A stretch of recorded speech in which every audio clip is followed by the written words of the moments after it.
Hello, this is Elon Musk, and you're watching Whose Time. 特斯拉创始人伊隆·马斯克到中国来了，所到之处刮起阵阵旋风。出生于南非，崛起于硅谷 ，SpaceX、Tesla、PayPal 等众多商业奇迹的创建者，传闻中钢铁侠的原型。他到底是一个什么样的人？如何萌生出那些伟大或者说疯狂的梦想？他真的和钢铁侠一样无坚不摧吗？在北京的特斯拉展厅，43岁的马斯克接受了财新传媒总编辑胡舒立的专访，畅谈自己的人生与事业思考，以及从年轻时就开始的电动汽车梦。You have a lot of fans in China even before you were here. So how do you depict yourself like in front of Chinese? In fact, I didn't even realize that I was well known in China. I didn't realize that at all. So so it was kind of a surprise. But certainly, I feel very honored and very well received, and feel very welcome. I guess the way that I usually describe myself is an engineer, because that's mostly most of what I do is engineering. So I spend most of the week with my engineering and design team working on the current car and future cars and the rockets and spacecraft and that kind of thing. I noticed your start software designs when you were 10 years old, yeah, and got success in 12 years old. Is that right? Yeah. Well, yeah. I mean, yeah. Yeah, but then you were in Southern Africa. So how did you decide to leave your hometown and realize your dream in North America? So, I mean, I should say that, when I was a kid, I didn't really have any grand designs. I mean, the reason I started programming computers is because I like computer games. And I'd play lots of computer games, and I learned that if I wrote software and sold it, then I could get more money and buy better computers. So it wasn't really, with some grand vision or anything. When I was growing up, I'd read lots of books, and they were very often set in the United States, and it seemed like a lot of new technology was being developed in the United States. So I thought, okay, I really want to work on new technology, so I want to get to Silicon Valley. Which when I was growing up, Silicon Valley seemed like some sort of mythical place, like Mount Olympus or something. So when you thought about the Silicon Valley, you were still in South Africa, right? Yeah. Yeah. So once you were still in your teenager time. Yeah. Uh-huh. I tried at first to convince my parents to move to the U.S., but neither of them would move. They were divorced, and so eventually I was able to get my Canadian citizenship because my mom had been born in Canada. So I moved first to Canada by myself when I was 17, and then a few years later I moved to the U.S. So then you decided to go to Stanford, go to Silicon Valley, yeah, after you graduate, right? Yeah. As we mentioned, at that time, actually, the middle of the 1990s, I didn't feel that the gold rush in time, at least for me, because True, I was there, yeah. And I heard about that, but I didn't feel that the way. Yeah. So, but how did you decide to start your own company and give up your study in Stanford? The reason I came out to Stanford was actually to work on energy storage technologies for electric cars. That summer of '95. I was looking at the internet, and it seemed to me like the internet was going to have a big effect on humanity. So I thought, well, I can either work on electric vehicle technology and do my PhD at Stanford and watch the internet get built, or I could put my studies on hold and try to be part of the internet. And at first I tried to get a job at Netscape because that was the only internet company, and they didn't respond to me. So then I was like, okay, if I can't get a job at the only internet company, then I better try starting something. But I talked to my professor and I said, look, I'm going to try starting a company. It's probably not going to succeed. And if it doesn't succeed, can I come back? And he said, sure, no problem. And so I put my studies on hold and started the company. 马斯克创立的软件公司 Zip2 让他掘到了价值不菲的第一桶金。随后，他参与创建和管理的在线支付公司 PayPal 也迅速成功，并被eBay收购。成为第一大股东的马斯克将1.65亿美元收入囊中。那是2002年，马斯克31岁。So you plan to have to build electric cars from that time actually. So So after working for internet, for PayPal, you decide to come back to your own dream. Yes. Yeah, to do the electric car. I actually, when doing the two internet companies, I thought that, I thought that the big car companies would create electric cars, and that would be no need for a startup company. But then I was shocked to see like the General Motors EV1 and that General Motors recalled their EV1 and crushed all of the cars. I don't know if it was a movie made about it called Who Killed the Electric Car? And so it was like, wow, this is terrible. So I thought, well, if the big car companies are not going to create electric cars by themselves, then it's necessary to create a startup to do electric cars. To show that it's possible to create a compelling electric car. So we created Tesla. So before sell the PayPal, you didn't think about making electric car? No, I did. Well, not exactly. It's more from the standpoint of I think it's important that electric cars are created. So when I was doing my undergraduate in physics, I thought, okay, what are the things that are most likely to affect the future of humanity? One of them being the internet, sustainable energy, both production and consumption, making life multiplanetary. There were a couple of other areas that I thought would affect the future, but I wasn't sure I wanted to be involved in. And those were artificial intelligence and rewriting genetics. And right now you have three really significant and interesting businesses, like SolarCity, electric car, and SpaceX. Right. Will you devote the rest of your life for three of them, or going to sell some of them when they got success? I have no plans to sell the companies. Yeah. You say you're going to stay with them? Yeah, I think so. Yeah. Among the three, which one is a priority? So I characterize Tesla as being like focused on a problem that's critical this century. SpaceX is working, on a problem that I think is more of a millennium type of problem. It's a very much longer term thing. That doesn't. It's not as though one is more or less important than the other. It's just a question of the time scale. But Tesla is more like emergency with a lot of present problems, right? Challenging. It's more challenging for you, Tesla, right now. They're both quite challenging. They're challenging in different ways. And I split my time about evenly between Tesla and SpaceX. So it's about 50-50. 50-50. Oh, Yeah, You are so creative. Do you plan to have some other big ideas, like big companies, or a startup with big ideas? Well, I mean, I do have some additional ideas that I think would be interesting. I mean, I mentioned this idea for a new mode of transport called the Hyperloop, which you may have read about. I think it would be interesting to do a vertical takeoff and landing supersonic jet, electric jet. But I think for now, I'm just going to be focused on SpaceX and Tesla, and a little bit on SolarCity. And that leaves me pretty strung out. So, I mean, I think, so I have more ideas than I can really execute on. That's why the sort of Hyperloop idea, I just made that sort of open source. So if anybody wants to do it, they can do it. I didn't try to patent it or anything. 2022年，马斯克与他人合作创办了太空技术公司 SpaceX。2004年，他带领 A 轮融资进入成立不久的电动汽车公司特斯拉，成为联合创始人之一。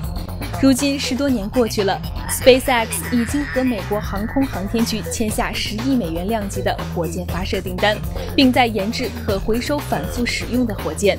而特斯拉也进入了爆发性增长阶段。2010年6月，特斯拉汽车在纳斯达克挂牌，这是1956年福特汽车上市以来，美国第一次有新汽车公司 IPO。2013年起，随着 Model S 在市场上大受追捧，特斯拉股价疯狂上涨，马斯克成为了不少人眼中近乎神奇的成功创业家。有报道说，风靡全球的电影《钢铁侠》正是以马斯克为原型改编的。Mr. Musk, how are you? Congratulations on the promotion. Thank you very much. 钢铁侠斯塔克和马斯克的名字都以 K 结尾，而马斯克本人却也曾在钢铁侠系列电影的第2部客串出场。Last night I read the Chinese websites. All the headlines were Iron Man in China. Really? Iron Man in China. Talk about you. All the headlines everywhere. Really? Yes. Wow. Yeah. How do you feel about that? Actually, until you told me that, I didn't realize. I mean, I knew there was one article, but I didn't realize there were lots of articles. Everywhere. Seriously? Even people, seriously. Wow. Your career story is fantastic, eventually with a lot of success. I mean, I should say, the success looks maybe more obvious now, but it certainly did not look that in the past. 2 years ago, I was personally having some difficulties. You know, the companies were having some challenges, and so I think I was not in a sort of a positive frame of mind. Like I said, the last maybe 1 to 1.5 years have been good, but even if you go 2 years back, it was very tough times. I understand. Was there any great failure, like you think you have had? Well, I certainly have lost many battles. So far, I've not lost a war, but I've certainly lost many battles. How many battles? Oh, yeah, more than I can count, probably. I mean, we had many, at Tesla, we came many times close to bankruptcy. In fact, at the end of 2008, we were only a few days from bankruptcy. It was literally 2 days, or 3 days maybe. So what have you learned through that kind of failed battles? Oh, I think good fortune certainly plays some role in things. I think for Tesla, one of the things that helped us get through the very difficult time was that the core group of people at the company really believed in the mission. 2014年4月22日，马斯克在北京向首批8位中国买家交付了 Model S 纯电动轿跑车，正式宣告了在中国的疯狂冒险。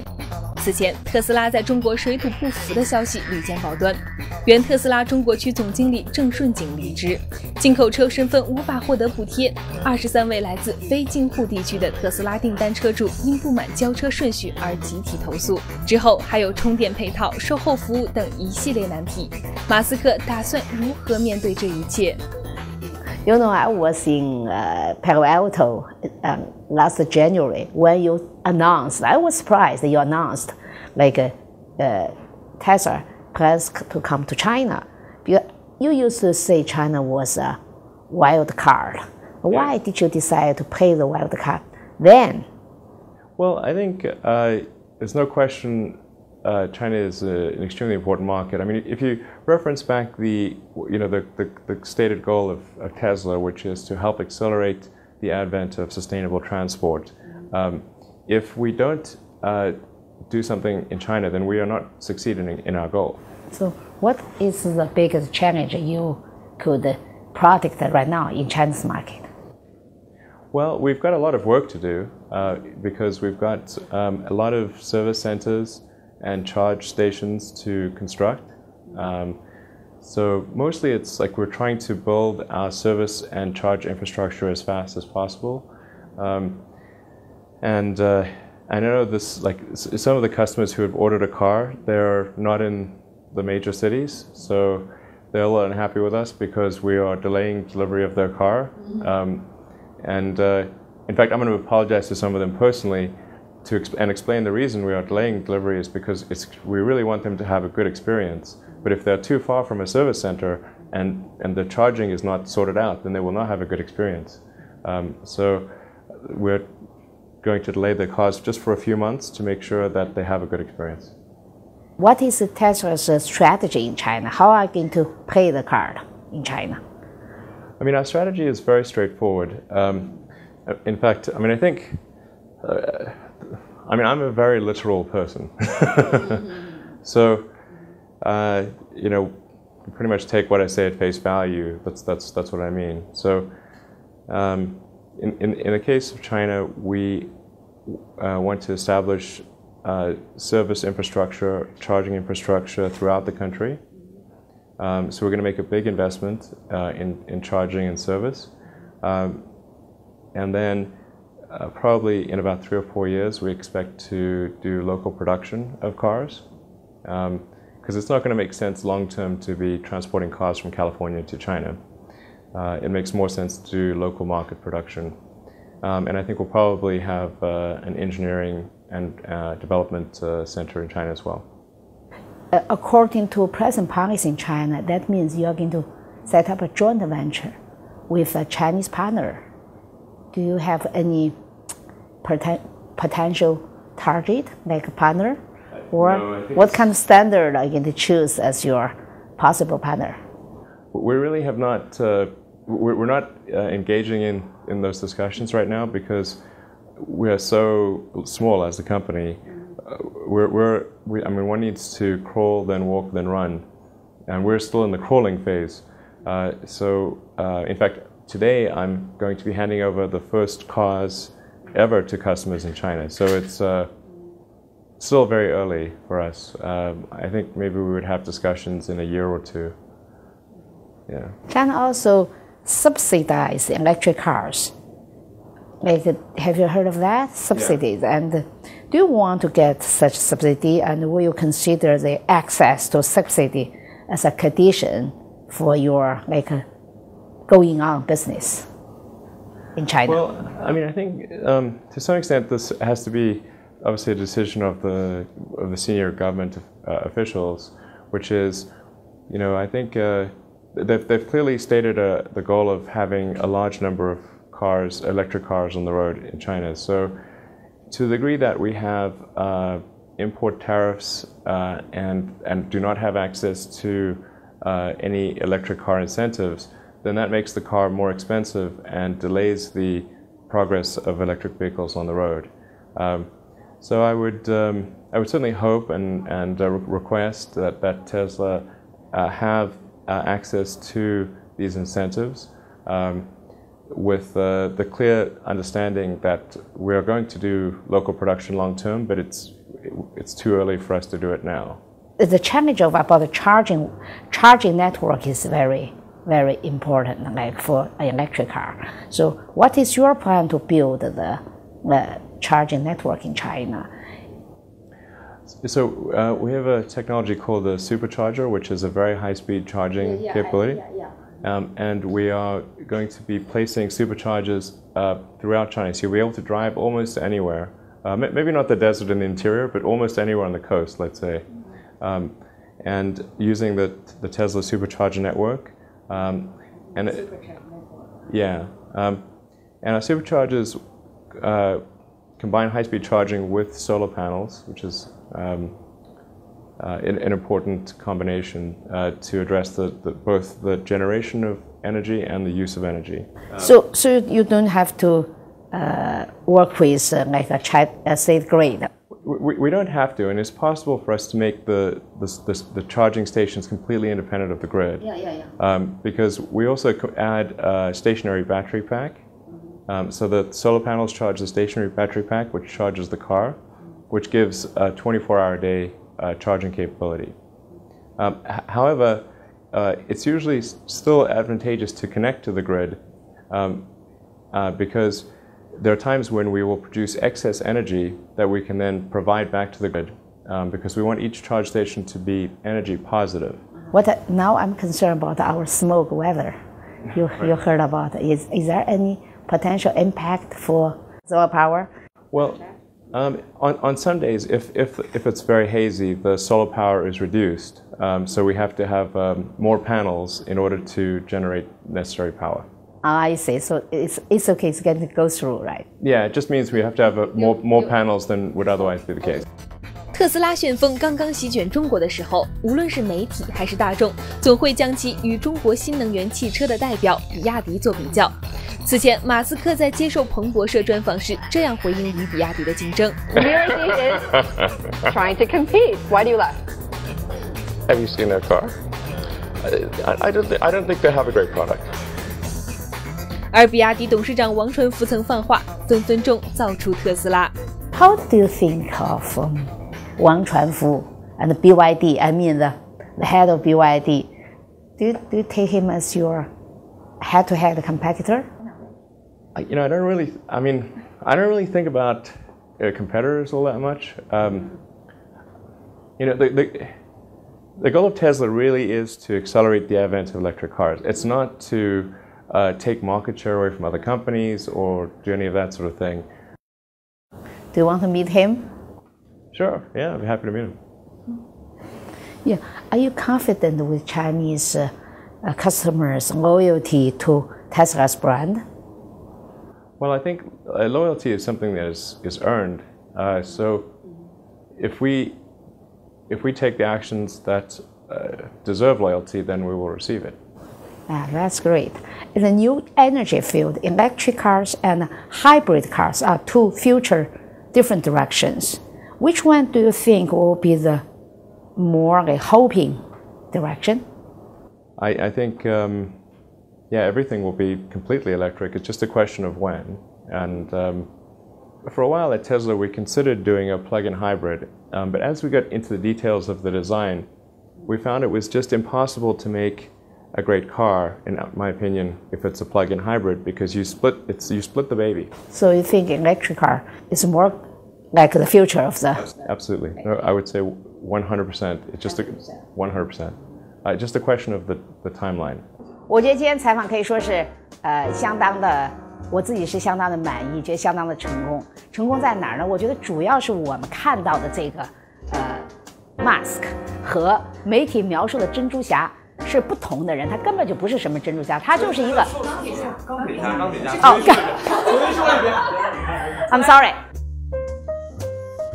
他说：“其实我成功也是最近2-3年的事儿，我经过很多很多的困难，到现在我看他也没有那种沉浸在成功中的那种得意，一点都没有。我觉得这个是，我觉得是非常有意思的，让我们看到应该说是很伟大的一个硅谷企业家的实实在在的面貌和对自己的意识。”